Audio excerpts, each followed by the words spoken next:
hacer un vídeo en este carro.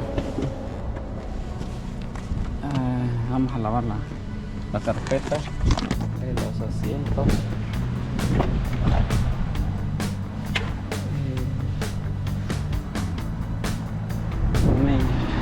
Vamos a lavar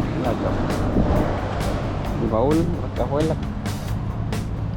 Aquí se le regó un líquido de la cajuela y se metió todo para acá. Vamos a sacar toda esa mancha.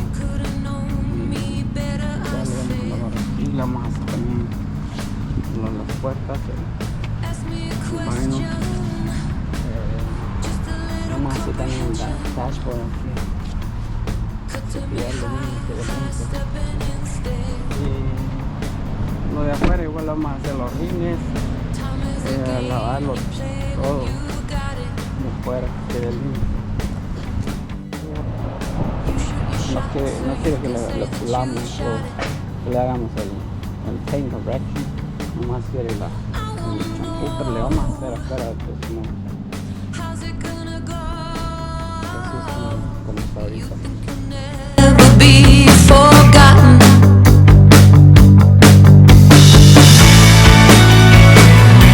What about me? What about me? What about me?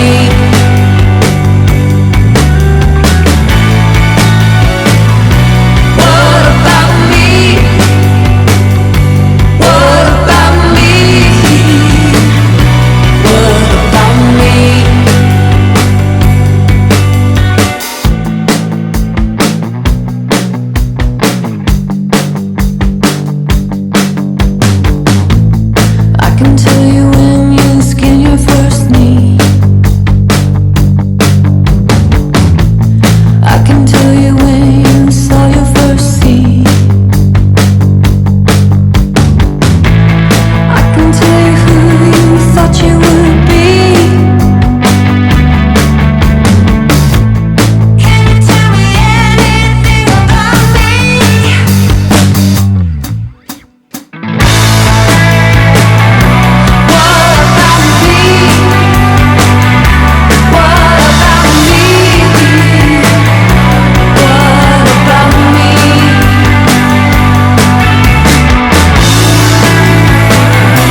carpeta,